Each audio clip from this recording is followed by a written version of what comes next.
Hello, everybody. This is Jess from 3D Learning Experts, and you're listening to the LD Experts Podcast, the show for busy parents who want to help their kids with learning disabilities, or as I like to say, learning differences, go from surviving to thriving. Welcome, everybody. Today we are going to talk to Amber Pelkey, who is my daughter's friend of like 10 years. I remember when I was homeschooling my kids and Amber had her second child, and she was talking about potentially homeschooling her two little kids at the time.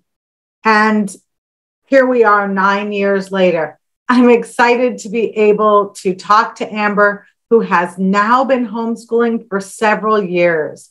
Welcome, Amber. Thank you. Hi. Hi. How long have you been homeschooling?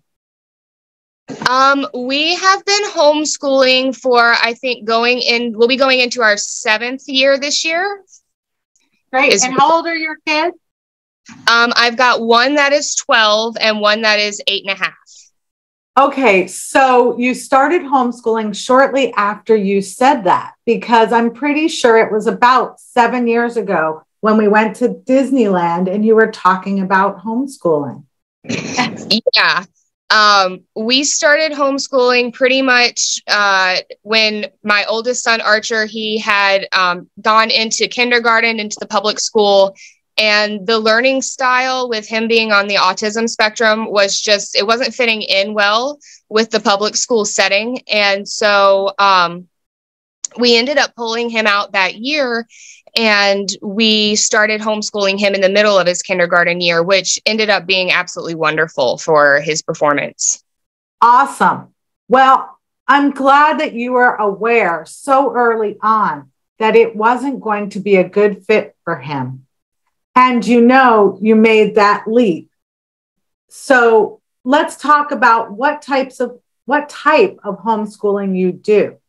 It's pretty much called eclectic, which is the same kind of homeschooling I did. So can you share with our listeners what eclectic homeschooling is? Sure. So eclectic homeschooling, from what I have understood, which, is just from my couple years of doing it myself, is just, it's a mixture of different styles and different curriculums that kind of come together.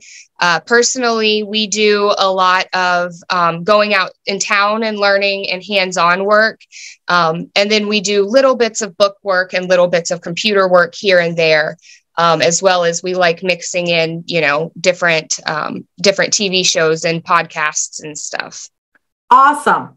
So you definitely use a lot of different mediums for your homeschooling, and it's different for your son and your daughter since they're different people?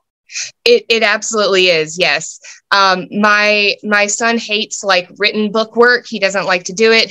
He's happy on a computer. He likes to watch stuff. He absorbs things well through watching, through reading. Whereas my daughter, on the other hand, she struggles with dyslexia. And so reading is not her favorite subject, and she does not absorb information well through just having to sit and try to read it. She does much better when we can talk it out to her. But she does like doing the written book work more. She feels like that helps her focus a little bit better. So they definitely have two different learning styles that we kind of cater to each one. That's great. And do you find it challenging to cater to each of your children's learning styles? In the beginning, I feel like it was a little bit of a challenge. But as the years have gone on, I've kind of seen where we can combine some of the subjects where they do work well, a lot of science, which is a typical one where you'd be more hands-on anyways. A lot of those kind of subjects we can, integrate into hands-on. A lot of history more so, where we will sit and come together and watch something together. And then my daughter can go back to her desk and do some like book work on it if she wishes. Whereas my son can tell me about it, or he can go and, build something in Minecraft that reflects on what he's learned. And so over the years, it's become a little bit easier to mix in their styles. It's just a learning process, I think. Absolutely. And your daughter has never been in traditional school, right? No, she's never been into a school. She's really sociable. Does she ever feel like she wants to be in traditional school? Does she ever talk about that? She's never really said that she wants to be in a traditional school. We have talked, my husband and I grew up in public schools, and we've talked about our public school kind of childhood before. And she sees public schools on TV shows, that's kind of what's out there and what's the norm. But as far as she goes, she knows that it requires getting up early in the morning, which she is not about. And she knows that it requires a lot of like sitting quietly and not so much being able to focus on what she wants to learn when she wants to learn it. And so the feedback that we've always gotten from her was that she's glad she's not in a regular school because she realizes the benefits of homeschooling, which is one of the things that we've tried to teach, is that she's got neighbors and stuff that go to public school, and she notices that they're not happy with what they're learning all the time. And she's like, well, I don't have to study that if I don't want to. And they come home and they're like, what do you mean you don't have to study that? And so she's happy where she's at. She's never really asked to go into a school. That's awesome. Yeah. I think it sounds like maybe when you've never gone to school, they are less apt to want it than I would have suspected. All of my kids were in traditional school before we started homeschooling. So I don't know personally what that's like. And how about her schedule? You mentioned she doesn't like to get up early. What is your typical day? What does that look like? We're very lenient with our schedules. And we're all kind of night owls at our house anyways. So usually Archer's the first to wake up, and he'll wake up between like 10:30 to 11 a.m., somewhere in there. And he will start getting himself breakfast and doing that. Avon will usually wake up. She wakes up about 11:30-ish, and she'll start doing her morning routine, which is getting herself breakfast, getting her dog out, and doing her morning chores, which is just, like I said, making sure that her bed's made, teeth are brushed, typical morning chores, and getting herself ready. And then once Alex and I get up, which is usually around like 11:30-ish, we'll start getting our day going, and then I'll go in and the kids will start with their school. Archer is very self-sufficient. He gets himself going on his own. Avon, we kind of have to remind her to get going. Hey, it's time to start school now. You've got your stuff done, so let's get going. And she'll do lessons, but we're very lenient with, let's do lessons. And then if you guys need a break, you let us know, and we'll, it's not a problem for you guys to take a break. So they do their lessons kind of at their own pace throughout the day. And then, when they're done for the day. But a lot of times Archer will like to, he'll do a history, watch an episode of Screen Time, which is a requirement for his school. It's an educational program that he has to watch and then record. He likes to do that before bedtime at night. So we are totally fine with him doing that. So our days aren't necessarily scheduled, other than kind of the morning is like the only thing that's really the same. And what do you mean that's his school requirements? So, when I say a requirement for a school, in the in curriculum that he's doing right now, he's kind of following just a journal that's a learning journal.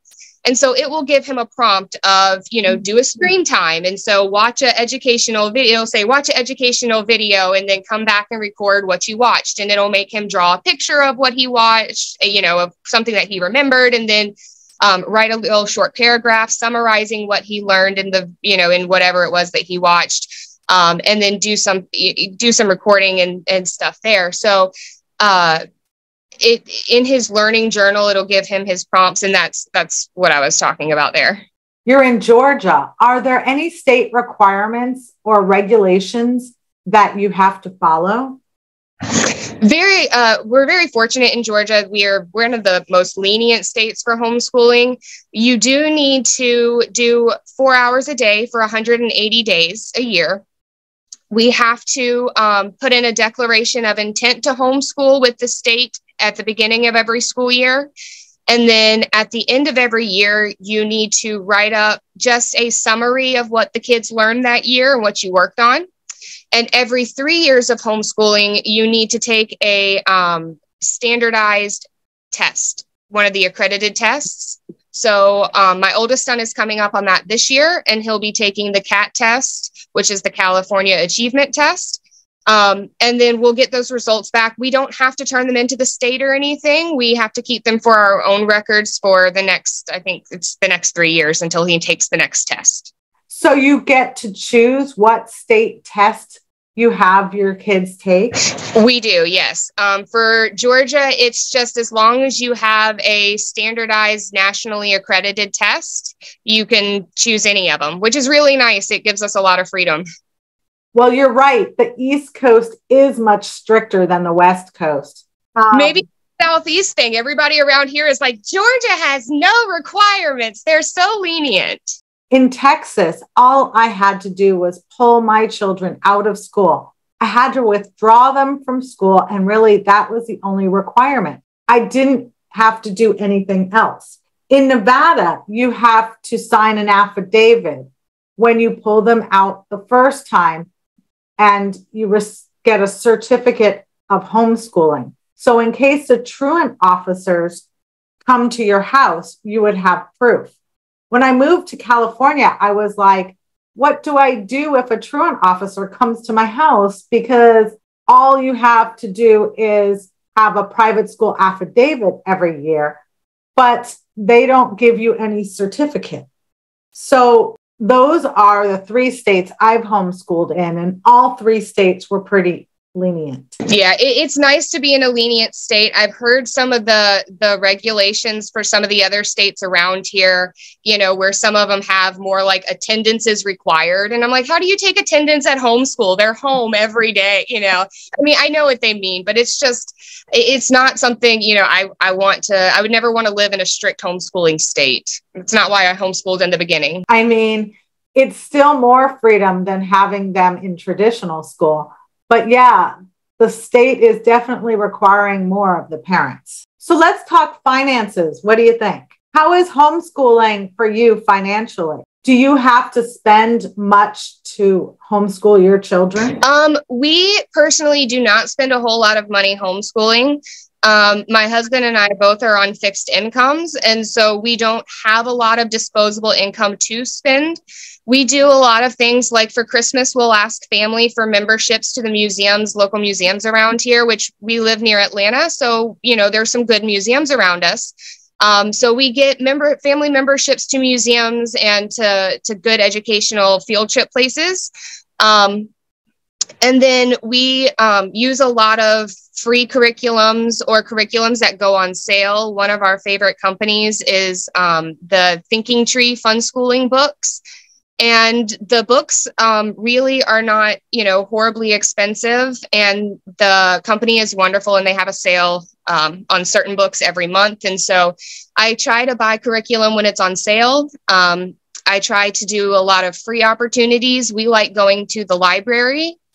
Our learning journals are really based on library books and outside experiences and resources. And one of the big things I really try to teach my children is not necessarily that you need to know all the information, but you need to know where to find information. And because you're not always going to have a lot of financial money, you know, finances at your disposal, I want them to know where free information is and how to get information that, you know, doesn't cost a whole lot. And so I like having them research to find their information. I like finding different places to find information other than just, you know, buying a big prepackaged kind of curriculum. And it gives us a lot more freedom, you know, being eclectic. We tend to switch interests often. And so buying a big all-in-one kind of curriculum that's going to cost a lot is not really something that makes sense for us. Great. Well, thank you for sharing all the many resources that you have found that are inexpensive. And I love the idea of asking for memberships for gifts. What do you like best about homeschooling? I think I just like I like the freedom and the ability that it gives me to spend with my children. and to learn with them. There's so many times where they're learning something and they're teaching me something because it's something that, I've even forgotten or I've never even learned in school. And so I really enjoy being an active member in their education process and getting to spend that time with them and then just letting them learn what they're interested in. That's how the brain really clings to information the best anyways. So allowing them that freedom to just go with their interests and their passions is kind of my favorite. Are there any subjects or anything that you have them do that they don't love to learn that you feel are necessary for them to experience? Math and English language arts are those are my two that I'm like, you cannot get away from those. We usually do get a better, more strict curriculum, or at least have some type of curriculum to follow for those. And neither of those subjects are either one of my kids' favorites. And science, although sometimes my daughter, even she's not a huge science fan, I still want her to get some type of science in. So I will tell them, I tell them, hey, let's stick a English arts, a math, a science, and a history, and you can tell me what it is, from that you want to learn. There being in more freedom with the science and history and the extracurriculars and that kind of stuff than there is with math and language arts. I kind of, you need those. Those are good foundational cores to understanding and critically thinking through more information later on. So I'm pretty strict with those, even though they're not their favorite subjects. And how about socialization? I feel like I need to ask everyone about that. That's what people who are not homeschooling always worry about. So what do you tell people when they ask you about your children being socialized? Right. Yeah. Because that is probably like the most common question that we always get as homeschoolers. My children are socialized all the time. If I'm running errands, I usually have at least one child with me. A lot of the times, and people don't realize socialization in school is great, but you're socializing with only your peers of the same age. Whereas my kids go out and they're often seen as very mature because they're used to socializing with adults and with people, not of their same age. In fact, when they get stuck in groups of their own age, they oftentimes stand out because, they just aren't accustomed to only having their same age there. But they definitely, they go out with me more. They're out in public more than most public schools are. We go out during the day and we run our errands, or if we have business to take care of, we take care of our business. They both are in extracurriculars, both play soccer. We go there often. We can do that during the day. We have playground park groups that we go to during the week. And we have our field trip groups that we go to. And, they go on hikes. So we definitely get a lot of socialization, if not more so than public schools, just as much as public schools, because we are constantly out. It's just not constantly with the same people, which I think is a benefit. Yeah, they're really learning how to socialize more homeschooling than when they're just in a class with 29 other kids. Exactly. So what do you like least about homeschooling? Or what's your least favorite thing about homeschooling? I would definitely say the least favorite thing is that the responsibility is all on me. It's wonderful to not have to make sure my kids are up at 6 a.m. every day. But at the same time, it would also be wonderful to send my kids off and have a break for, a few hours every day and be like, bye, and not have to worry about any of their education, knowing that they're getting, everything that they need to know from some outside source. And that's off my plate. It's a big responsibility when you're making sure that your child is educated in whatever it is that they need to know to go out in the world. So I think just the responsibility of making sure that they are prepared for the world is probably what's my least favorite, because that's a big burden. And are there any fears that you had before you started homeschooling that came to fruition? No, not really. I would say, everything has been much better than I expected. I was really, really worried. I was worried about even just my own self. I grew up and I was the only child, and, I got home from school and my parents would be at work. So I was also, it was kind of a weird lifestyle change of thinking I'm used to being at home every day by myself. And, when my kids were born, I kind of, in a way, looked forward to the day that they would go to school and I would have more time by myself because I'm introverted in that way. And so I think the only thing that has kind of come to fruition as far as a fear is just, it's going to be tiring having, people in my space at all times, every day, all day. But that's not a problem either. I've grown to love it and to, it's never been, I'm tired at the end of the day, but I've never gone, God, I wish my kids were gone, or I really need to look into a school to get them in. So really, no, I haven't had any big homeschool fears come to fruition. That's not really, a big thing. That's not a problem. It's been a benefit. Awesome. Is there anything or any advice you'd like to share with parents considering homeschooling? I think the biggest thing that I mentioned to people who want to homeschool or who are considering homeschool that talk to me is just, if you're thinking about it, don't be scared. Just go ahead and jump in and do it, because you're going to catch yourself. You're going to figure everything out. And I thought that it was going to be, every day of school that I lose for my child is going to be a day missed on learning. And I didn't have any time to figure anything out. I just needed to have it all set. And that's not how it was. We took a break. We unschooled for a while. And I've learned that you can learn so much more in such a shorter time being homeschooled. So, these fears that I had that he was going to miss out on all this stuff because I didn't know what I was doing and I wasn't prepared, they were nonsensical fears. They were over nothing. And there's such a big support group out there. There's other homeschool families and they're also nice and open and helpful. So just jump in and do it. Amazing. Thank you so much, Amber, for taking the time out of your day to share your homeschooling journey with us. Absolutely. Thanks for having me.